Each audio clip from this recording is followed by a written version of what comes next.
All right, everybody, I want to tell you my secret to growing your food forest in a really sustainable fashion that I like to call No Mow Permaculture.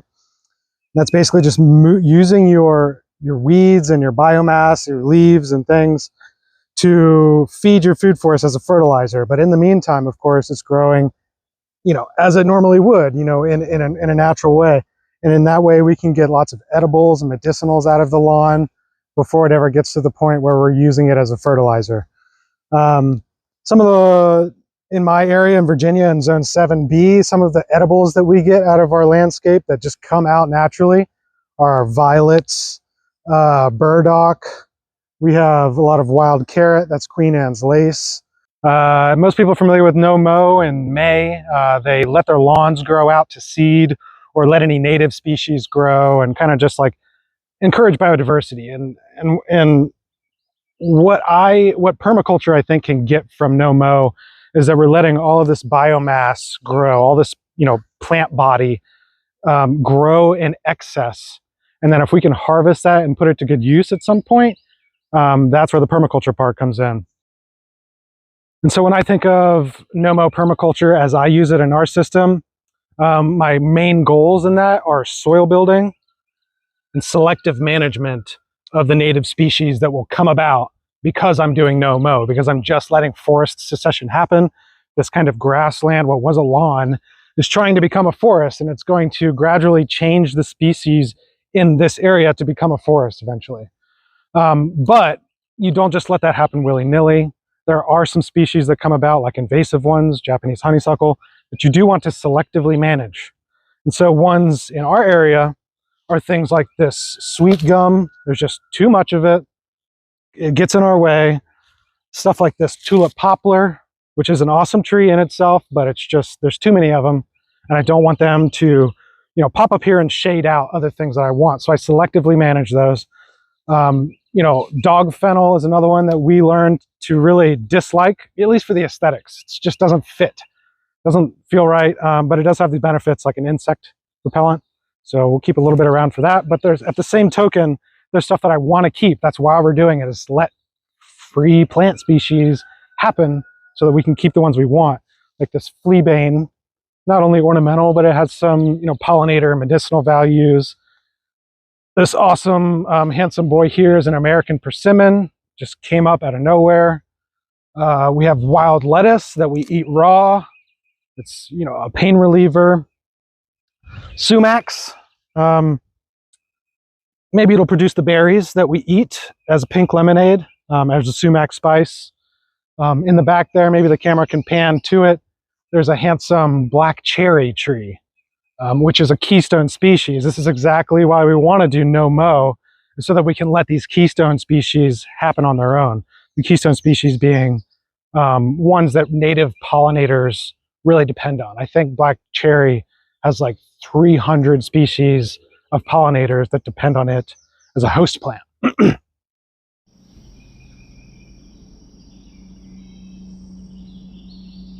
Another one of the many benefits of just letting No Mow happen, letting the forest succession happen and see what wild species will come up in your area naturally. And because they're coming up naturally, that means they're not going to need any maintenance. They're just doing it voluntarily. They're living here, doing their thing. While these species are coming up, they're, like I said, they're the ones we don't want, and that's where the soil building part comes in. That's where the fertilizer, making our outputs inputs, this output that I don't necessarily want, all this biomass, the plant body output that's being produced, I can chop and drop it, just let it drop where it may and build the soil from the top up. Or I can collect it and make a liquid fertilizer out of it. It's called JLF, Jadam Liquid Fertilizer, which is just a ferment. You just put this in a bucket with water, let it ferment for months, and you've got a really potent concentrated fertilizer after that. So that's the whole idea with No Mow permaculture, and that's how we make a food forest easily with almost no inputs. So inputs are already here. We're using all of this excess biomass that is the No Mow and helping us make food forests out of it, like mulch, fertilizer, native edible species.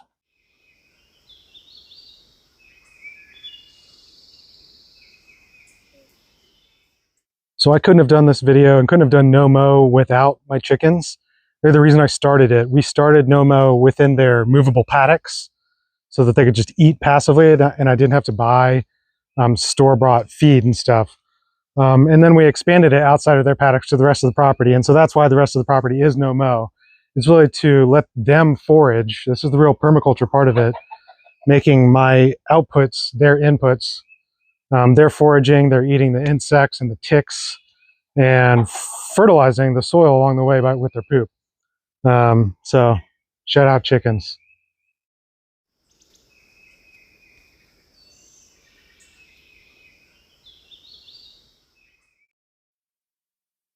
So I want to make this video and No Mow permaculture accessible to beginners because I think it's a great way to start a food forest and start No Mow to make No Mow productive for you. But there's a part of it that's a little bit more advanced that, you know, if you're a nerdy permie, go Google this stuff and learn from it. It's this concept that's happening in the tropics now called syntropic agroforestry or syntropic agriculture in general. And it's specifically a tropical thing because in the tropics, the sun energy produces very large leaves. There's banana leaves, for instance. And so what that means is a lot of biomass. For the permaculture mind, is a lot of biomass. And it's more successful in the tropics because of that. But there are people trying to make it happen in temperate climates like this. And I think these two guilds are sort of inspired by that when I started learning about it. So what they do is they do, you know, instead of a grouping of trees like a permaculture guild, they do guilds laid out in rows on contour. And this is pretty much on contour. And then they leave alleyways in between, just like this, where they grow annual vegetables. So there's tree crops and biomass producers in rows to feed the annual vegetables. And then sometimes they also will grow grass. And we're talking tall grasses, really tall grasses grown for biomass in these alleyways. And then they chop and drop it and put it into the guilds to feed the tree crops. So, you know, I think we can learn from that stuff, and if we can try to make it into a temperate climate thing, and using things like elderberry. This is why I have so many elderberries in this guild. This is all 1 year growth. It's like almost 6 feet tall of elderberries of 1 year growth. That fast growth is what we want to use for biomass. So if we can try to use the principles of syntropic agroforestry in temperate climates in our food forest systems, I think that's great. But it's all about putting mulch at the base of the trees, no matter what. You know, for our No Mow permaculture, it's about putting biomass at the base of these trees so that, you know, it does the job of mulch. All right, so this is how you're going to start your No Mow permaculture food forest. This is an area that really hasn't been scythed much at all. I just did under this tree last year. It's a seedling peach tree, but let's pretend like it's a new tree of your food forest that you just planted, or that you planted last year, and now you have some biomass, some No Mow around it. And this is how you're going to treat it. First of all, shout out to scythes. Just shout out to scythes for sure. Just do a quick sharpening with my whetstone. I got plantains, wild carrots. There's white clover under here. It's this easy. And the good thing about a scythe, it's this part of the blade is dull. And you can put it right up against the trunk of the tree or the plant you want to mulch. That's exactly what I'm doing. I'm just scything a swath around the tree. And guess what we're going to do with it? You can use the scythe as a rake at this point. Just bring it closer to the tree. This is all of its future mulch. The future topsoil. It's going to fertilize the ground.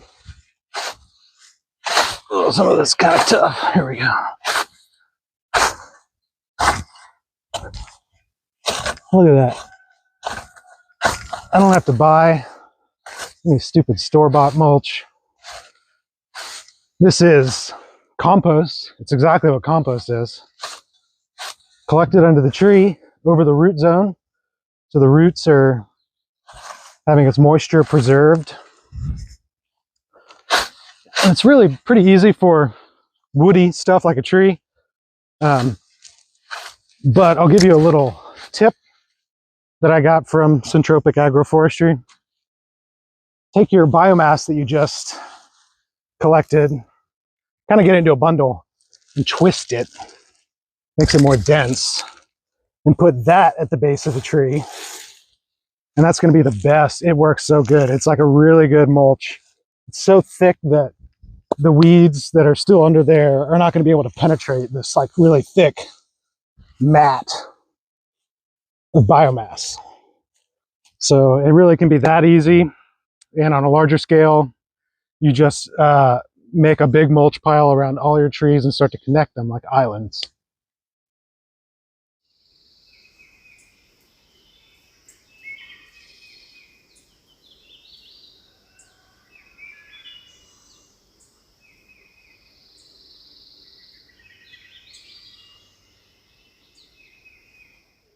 So this is one easy example of how we can use No Mow to our advantage in making a food forest and making our, our permaculture edible landscape sustainable by using our outputs as inputs. This is just chop and drop. This is pine needles that fell from the trees right over there, and I raked them up and dumped them in a thick layer in this guild. But it's really doing that moisture retention job, a little bit of weed control, especially if I gather it around the base of the plants that I do want, like these black-eyed Susans or this catnip, and using it as a mulch. And really what mulch does is it's going to eventually break down into a fertilizer and build the soil, fertilize the soil in this guild.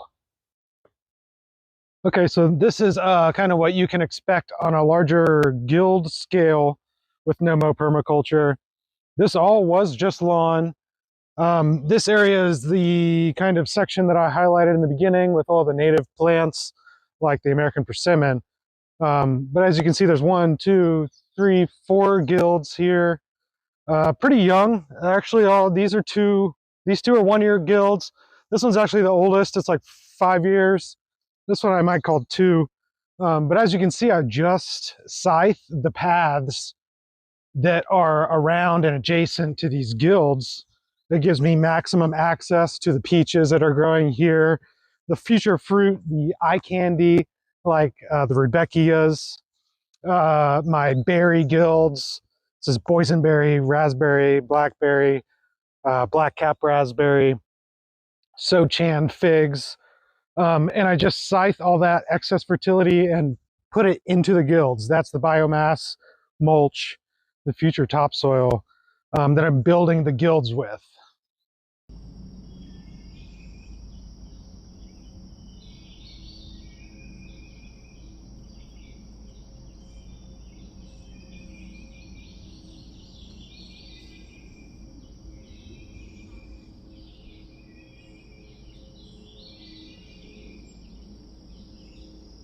So here's an example of some more mature guilds. These ones are about 2 to 3 years old, but it's the exact same idea that I scythe the paths only, and I deposit all of that biomass into the guilds. These ones have been mulched with wood chip mulch, but it's the same idea as chop and drop, literally, right? You chop down the tree, you use the biomass of the tree as mulch. It's the same idea. But as for the constituents of these guilds, it's an apricot, an apple, a cherry, a plum, elderberry, pawpaw, gumi, plum, elderberry, peach. Honestly, I'm using the elderberry because they grow so fast, so well, as kind of a chop and drop plant for these guilds. They're still a little young to start doing that, but that's what their plan is. There's a lot of other support species and stuff under these guilds in my vegetable garden. If you want to see more of that, there's another video I have, my food forest tour video.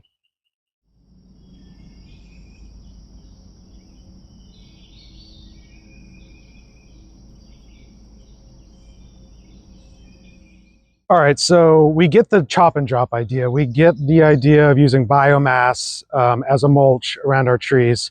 Another facet of No Mow Permaculture that you need to take advantage of is making JLF, JATM liquid fertilizers. Like I mentioned in the beginning, it's really very simple. It's just biomass in a bucket that's putrefying. It turns into a concentrated fertilizer. But with that being said, there are lots of ways to get really nerdy about it, what plants you use, the chemistry inside, the microorganisms. But really all you have to do is put that biomass, those weedy trees like the sweet gums and our grass or whatever biomass you have alive, green, stuff it into the bucket as much as you can get, and then fill the bucket with water. After a couple of months of putrefying, it's going to look like this. And it smells bad and it looks bad. And that's because another part that I forgot to add, which is the indigenous microorganisms are breaking down that biomass. And the indigenous microorganisms are going to come from the woods, in the leaf litter around your woods. Find somewhere, a creek maybe, that has just really rich soil with leaf mold on the ground. You put that inside the bucket just to inoculate it with the microorganisms. And it's breaking down all that biomass into a concentrated fertilizer. I've been using this 1 5-gallon bucket all season now. It's June 11th, I think. And, I just take a half a cup, empty it into a half a cup, and put it in my 2-gallon waterer.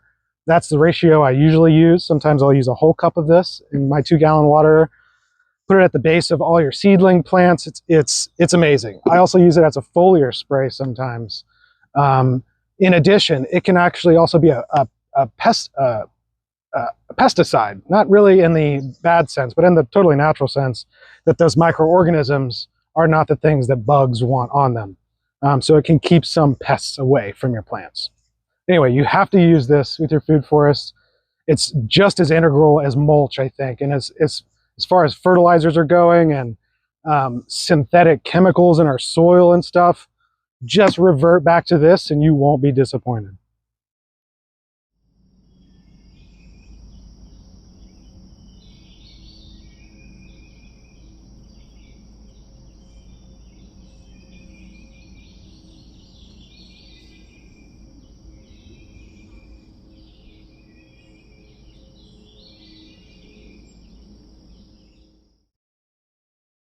All right, I hope you learned some things about getting some real yields from your landscape as it's providing for pollinators, providing for your edibility, creating natural wildlife habitat. I know since we've been doing No Mow the past 3 years, we've seen a ton of new bird activity, new species entirely, like summer tanager, hooded warblers, the yellow-billed cuckoo. We've seen ground birds like bob whites come in. We've seen more blue jays. We've seen woodcocks, really interesting birds that come around, and I have every reason to believe it's because of we're providing wildlife habitat.